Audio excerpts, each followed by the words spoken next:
All right, TJ, game week here. How are you feeling overall?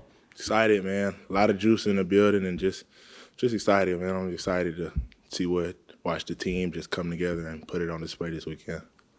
How's your role? Maybe on the field, it's more similar, but off the field, now that you're kind of one of the older guys and the established leaders on the team, does that change any different? Game week preparations, getting your other teammates ready and all that. Um, Not necessarily. I just continue to try to just be that vocal leader, regardless if guys just need help getting the film room afterwards, studying, or just bringing that energy to practice and just preparing like it's an actual game week. With Pooh gone, did responsibility get added to you? Did your workload or what you're kind of asked to do increase over fall camp? No, sir. I was the green dot last year, so as far as like I guess just the communication and trying to get everybody aligned and assigned, I was the same role last year, so no, sir. Is it just you, or is there two guys this year doing the green dot helmet? In practice we all have it, so we all like just practice getting that communication from coach and like getting that headset. But in game, it'll be one person, and I'll be the green dot. TJ, last year's defense seemed to have a really physical mentality. How does this year's defense mentality compare to last year? Same, honestly, the same physical dominating mentality. That never changes. That's the standard and just the land shark mentality of this defense. When we talked to Pete a couple weeks ago, he sounded really excited about the defensive line. He knows it's young, but he's seemed really excited about the talent. What are your views on that group?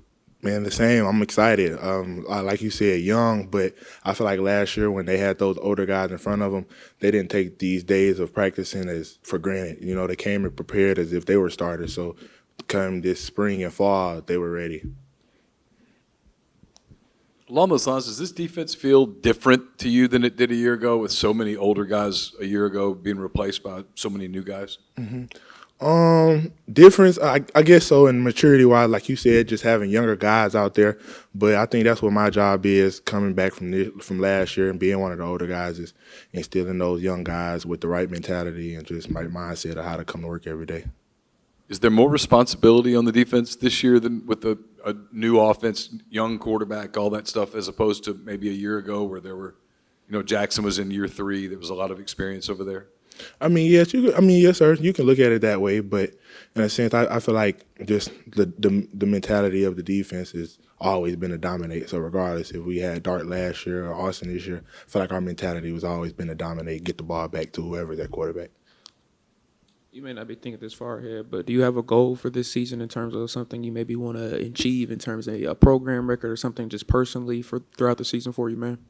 Definitely. I definitely have a lot of personal goals in terms of that, like you said, tackles and trying to get in the buckets, finalists, and things like that. But those are some things that are down the line just right now, trying to take it week by week, focus on Georgia State. How have you seen Perkins kind of step up into his new role or maybe added responsibility this year? Yes, just like you said, him being able to, like this third year, so he's one of the more veteran guys on that D line. I've watched him grow and watching him lead that D line, and whether that's vocal or just how he practices, because the way he practices is how he plays. He's all over the field, hard worker. So I think that rubs up on the guys a lot of just the mentality of how to practice. What's something you see that stands out to you about Georgia State and what they could bring to the table this week? I know they're gonna come in tough. Like I'm looking at the roster, they have a lot of guys who've been a part of the SEC before, so I know these guys don't look at this game as like not a big game for them. Like they feel like they can come in here and play with us. So just being able to come out and dominate. Questions?